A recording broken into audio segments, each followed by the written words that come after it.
আমি আমার মৃত্যুকে সামনেই দেখছি। আল্লাহ, নামাজ পড়ার পরে মসজিদের কোনায় বসে বসে ভাবি, বাড়িতে গিয়ে একা একা বসে ভাবি, হায়রে দুনিয়া, রং তামসার জিন্দেগি ফুরাইয়া গেল, যৌবনের রক্ত আর গরম হয় না। আজকে আমার জিন্দেগিটা একা হয়ে যাচ্ছে, ক্লান্তি লগ্নে আমি শুধু মরণ ছাড়া কিছু ভাবি না। প্রতিনিয়ত ফজরের কুয়াশার নামাজ পড়ে কবরটা জিয়ারত করার জন্য যাই। হায়রে আফসোস, সময় হয়তো ফুরিয়ে গেল, আর হয়তো বেলা ডুবে যাবে, আর জিন্দেগির বেশি সময় বাকি না। আমার এই জীবনের খেলা, এই জীবনের লীলা মাগরিবেতে ডুবে যাবে গো।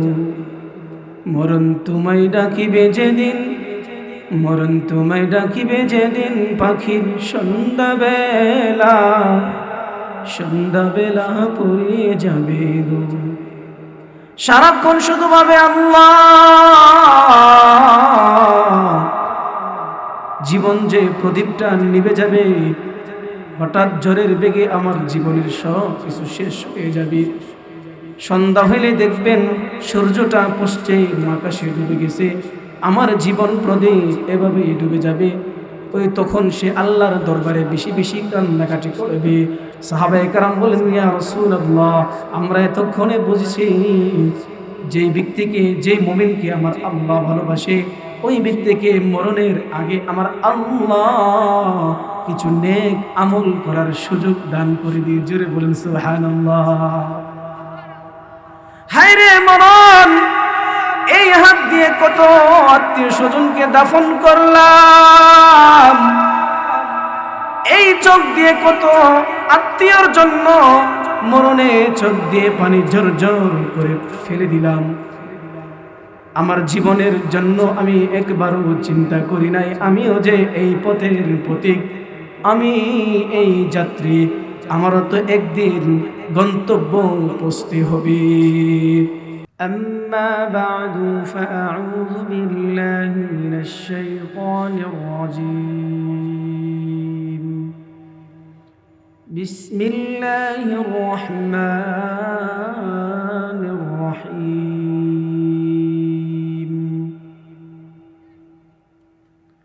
قل يا أيها الذين هادوا إن زعمتم أنكم أولياء لله من دون الناس فتمنوا الموت إن كنتم صادقين. صدق الله العظيم. وقال رسول الله صلى الله عليه وسلم من أحب لقاء الله أحب الله لقاءه، ومن كره لقاء الله كره لقاءه. وصدق رسوله النبي الكريم، ونحن على ذلك من الشاهدين والذاكرين، والحمد لله رب العالمين. নন্দনপুর সিরাজুল উলুম মাদ্রাসার ইসলামিক মহাসম্মেলনের সম্মানিত সভাপতি এবং আমাদের মাঝে উপস্থিত আছেন অত্র এলাকার নয়নমণি, আলেম উলামায়ে কেরামের হৃদয়ের স্পন্দন হযরত মাওলানা শাহ মেরাজুল হক কাসিমি হাফিজাহুল্লাহ তাআলা আমাদের মাঝে উপস্থিত আছেন। হযরত আসার আগেই আপনাদের কাছ থেকে সবক নেওয়ার জন্য কয়েকটি কথা আপনাদের দরবারে পেশ করব। আল্লাহ তাআলা এই কথাগুলোর উপর আমাকে এবং সকলকে আমল করার তৌফিক দান করুন। সকলে বলুন আমিন।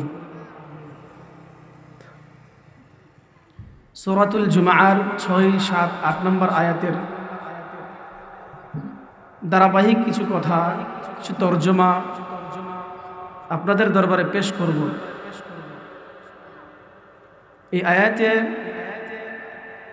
আল্লাহ তাআলা ঘোষণা করছেন, হে নবী আপনি বলুন, ইহুদিরা তারা ধারণা করে তারাই একমাত্র আল্লাহ তাআলার বন্ধু, পৃথিবীতে আর কেউ আল্লাহ তাআলার এত নৈকট্য বন্ধু না। নবী আপনি বলে দিন, যদি তারা সত্যিকারই আল্লাহকে মহাব্বত করে, আল্লাহকে দুস্থ মনে করে, ওলি মনে করে, অভিভাবক মনে করে, তাহলে তারা যেন মৃত্যু কামনা করে। এরপরের আয়াতই আল্লাহ ঘোষণা করছেন, ওয়ালা ইয়াতামান্নাউনাহু আবাদান বিমা কদ্দামাত আইদিহিম ওয়াল্লাহু আলীমুন বিয-যালিমিন। ও দুনিয়ার মানুষ, আল্লাহর গোলাম, ইহুদিরা ধারণা করে তারা আল্লাহ তাআলার সবচাইতে বড় দুষ্ট। আল্লাহ বলেন, নবী আপনি তাদেরকে বলুন, তারা যদি আল্লাহর দুষ্ট হয়ে থাকে, তারা যেন আল্লাহর সাক্ষাৎকে পছন্দ করে, তারা যেন আল্লাহর সঙ্গে সাক্ষাৎ হবে, মৃত্যুর পরে আল্লাহর কাছে যাবে, এতে যেন তারা আনন্দিত হয়, তারা যেন মৃত্যু কামনা করে। অথচ তারা কখনোই মৃত্যু কামনা করে না। এতে বোঝা যায় তারা আল্লাহর কোনো দুষ্ট না, তার আল্লাহর বন্ধু না। আল্লাহর নবী, বিশ্ব নবী, রাহমাতুল লিল আলামিন, বুখারী শরীফের হাদিসে ঘোষণা করেছেন, 6507 নম্বর হাদিসে, মান হাব্বা লিকা আল্লাহ, যে আল্লাহ তাআলার সাক্ষাৎকে ভালোবাসে, পরকালে আল্লাহর সামনে দাঁড়াতে আল্লাহকে মহব্বত করে, আমার আল্লাহ তাদেরকে মহব্বত করে। আল্লাহ চাই তারা যেন আল্লাহর সাক্ষাৎ লাভ করে। ওমান কারিহা লিকা আল্লাহ,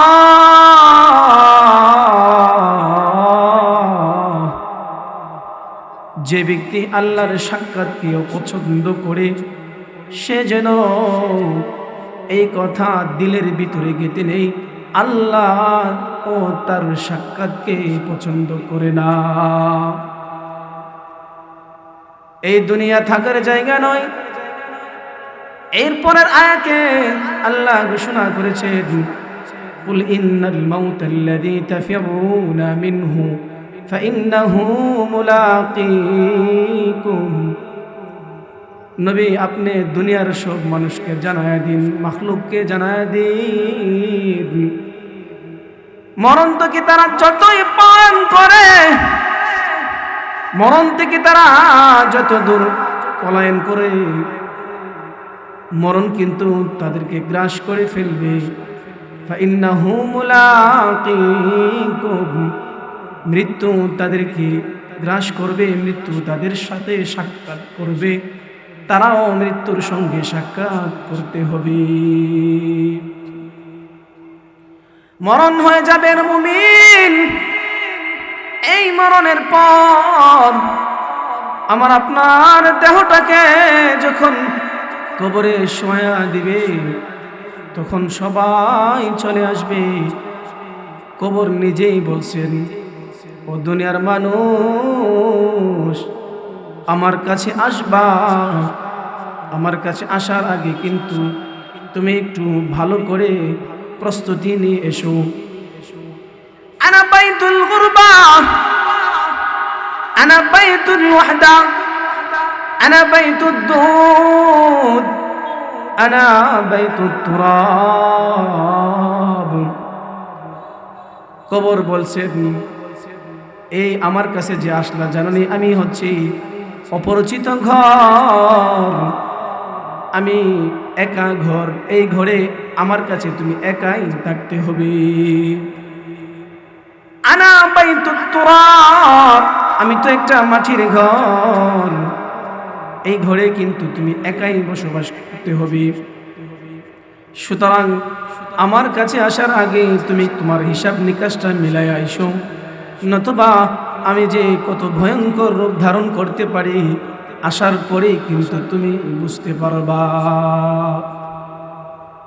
তিরমিজি শরীফের হাদিস,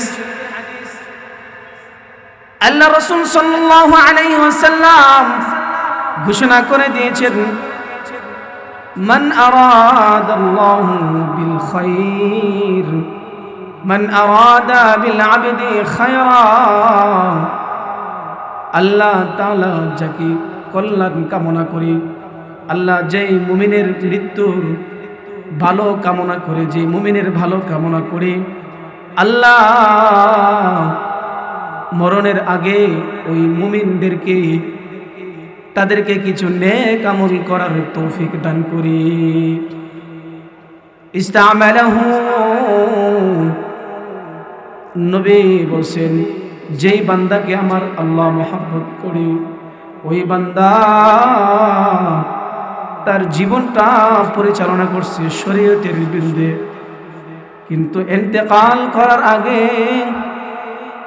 মরণের আগে আল্লাহ তার দ্বারা এমন কিছু নেক আমল কাজ করার তৌফিক দিয়েছেন। সাহাবায়ে কেরাম প্রশ্ন করেন, ইয়া রাসূলুল্লাহ ওয়া কাইফা তুস্তামালুহু, আল্লাহ তাকে কিভাবে ভালো কাজ করার তৌফিক দিবে? আল্লাহ নবী জবাবে বলেন, লিওয়াফিকাহু আমালুন সালিহা, সারাটা জিন্দেগি সে মদ খেয়েছেন, গাঞ্জা খেয়েছেন, সে চুরি করেছেন, ডাকাতি করেছেন, সারাটা জিন্দেগি নামাজ পড়ে নাই, মরণের এক সপ্তাহ আগে হঠাৎ তার কি হইল, সে মসজিদ থেকে আর বের হয় না, হঠাৎ তার কি হলো, মরণের কথা চিন্তা, হঠাৎ তার এমন হলো যে সে সারাক্ষণ শুধু মৃত্যু নিয়ে ভাবে। আল্লাহ এই হায়াতে জিন্দেগিতে যৌবনে পদার্পণ করে গুনাহ ছাড়া কিছু করি নাই, আল্লাহ এখন হঠাৎ আমার মৃত্যু সামনেই আমি সচক্ষে দেখতেছি, আমি আমার মৃত্যুকে সামনেই দেখছি। আল্লাহ নামাজ পড়ার পরে মসজিদের কোনায় বসে বসে ভাবে, বাড়িতে গিয়ে একা একা বসে ভাবে, হায়রে দুনিয়া, রং তামসার জিন্দেগি ফুরাইয়া গেল, যৌবনের রক্ত আর গরম হয় না, আজকে আমার জিন্দেগিটা একা হয়ে যাচ্ছে, ক্লান্তি লগ্নে আমি শুধু মরণ ছাড়া কিছু ভাবি না। প্রতিনিয়ত ফজরের কুয়াশার নামাজ পড়ে কবরটা জিয়ারত করার জন্য যায়, হায়রে আফসোস, সময় হয়তো ফুরিয়ে গেল, আর হয়তো বেলা ডুবে যাবে, আর জিন্দেগির বেশি সময় বাকি না। আমার এই জীবনের খেলা, এই জীবনের লীলা, মাগরিবেতে ডুবে যাবে গো, মরণ তোমায় ডাকিবে যেদিন, মরণ তোমায় ডাকিবে যেদিন, পাখির সন্ধ্যাবেলা, সন্ধ্যাবেলা পড়িয়ে যাবে গো। সারাক্ষণ শুধু ভাবে আল্লাহ,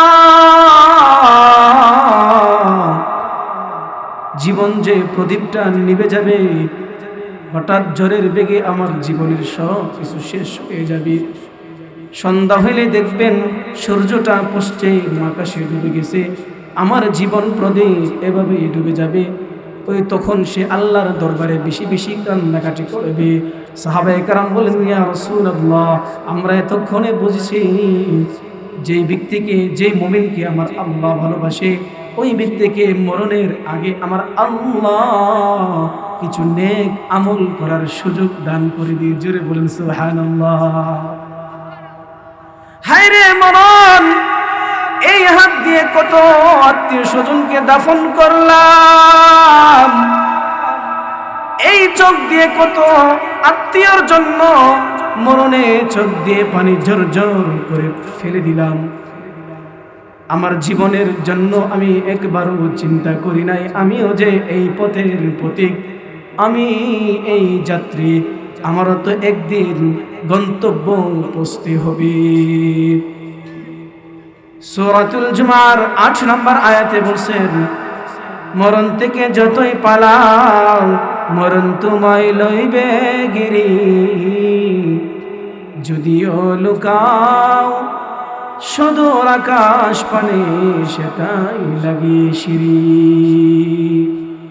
বান্দারে, তুমি আমি যত চেষ্টা করি মরণ থেকে আমরা কখনোই পিছপা হতে পারবো না। মরণ আমাদেরকে যে কোনো মূল্যে নির্ধারিত সময় আমাদেরকে গ্রাস করে ফেলবে। সূরাতুল আহজাবের 16 নম্বর আয়াতে আল্লাহ তাআলা ইরশাদ করেন, কুল লা ইয়ানফাকুমুল ফিরারু ইন ফারারতুম মিনাল মাউত। বান্দা, তুমি কি ভাবছো পৃথিবীর সমস্ত শক্তি দিয়েও তুমি আল্লাহর কাছ থেকে আজরাইলকে ঘুষ দিয়াও একটু হায়াত তুমি ক্রয় করতে পারবা না? তুমি যদি পালায়া এই দেশ ছেড়ে যদি অন্য কোথাও চলে যাও, তুমি যদি পলায়ন করে অনেক দূরে চলে যাও, আল্লাহ নিজেই সূরাতুল আহজাবে ঘোষণা করে দিয়েছেন, তুমি যতই পালাও লাভ হবে না। লা ইয়ানফাকুমুল ফিরার,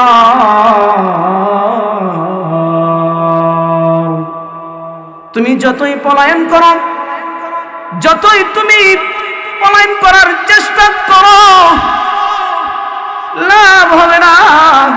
যখন তোমার দম ফুরিয়ে যাবে, তোমার এই ইঞ্জিনটা পরকালে চলে যাবে, ডাব্বাটা এই পৃথিবীতে কাফনের ভেতরে মাটির সঙ্গে ঘোরাঘুরি করবে, কোনো লাভ হবে না।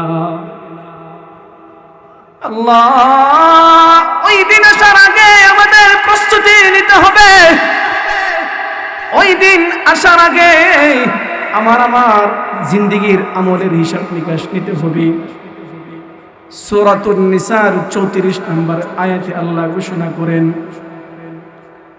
আইনামা তাকুনু ইউদরিকুমুল মাউত ওয়ালাউ কুনতুম ফি বুরুজিন মুশাইয়াদা।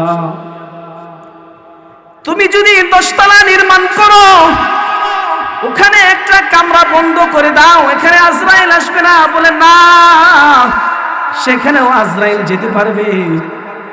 পৃথিবীর যে কোনো জায়গায় যাও, সময় মতে আজরাইল তোমাকে এই রূহটাকে কবজ করে আল্লাহর দরবারে জমা করে দিবে।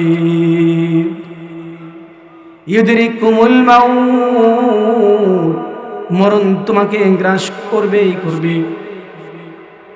সূরাতুল আরাফের 49 নম্বর আয়াতে বলছেন, সূরাতুল ইউনূসের 49 নম্বর আয়াতে আল্লাহ জানায়া দিলেন, লিকুল্লি উম্মাতিন আজাল। তুমি যখন মার গর্ভে দুনিয়াতে আগমন করলা, মার কলিজায় আঘাত দিয়ে তুমি যখন এই পৃথিবীর আলো বাতাস দেখলা, ওই পৃথিবীর আলো বাতাস মার কলিজাটা আঘাত করে মাকে ব্যথার পাহাড় উপহার দিয়ে তুমি যে এই দুনিয়ার আলো দেখলা, যেই দিন মার গর্ভ থেকে তুমি ভূমিষ্ঠ হয়েছ, ওই দিন থেকে আমার আল্লাহ তোমার হায়াতটা কিন্তু নির্ধারিত করে রেখেছিলেন। সেখান থেকে তোমার জীবনের হিসাব নিকাশের হায়াতগুলো আল্লাহ তাআলা মাইনাস করতেছেন। ধীরে ধীরে আমরা আস্তে আস্তে মৃত্যুর দিকে পা বাড়াচ্ছি। ও দুনিয়ার মানুষ, সূরাতুল মুনাফিকুনের 11 নম্বর আয়াতে আমার আল্লাহ জানায়া দিলেন ওয়ালাই ইউআখিরুল্লাহু নাফসান ইযা জাআ আজালুহা, তোমার মৃত্যুর সময় যেই মুহূর্তে, যেই সেকেন্ডে, যেই জায়গায়, যে অবস্থায়, সেখানেই তোমার মৃত্যুটা হবে। লা ইউআখিরুল্লাহ, তোমার এই মরণের নির্ধারিত সময় থেকে একটুকু বিলম্ব করা হবে না। সেই জন্য আমরা মরণের প্রস্তুতি নিতে হবে এবং সর্বদাই মরণের জন্য প্রস্তুত থাকতে হবে। আল্লাহ তাআলা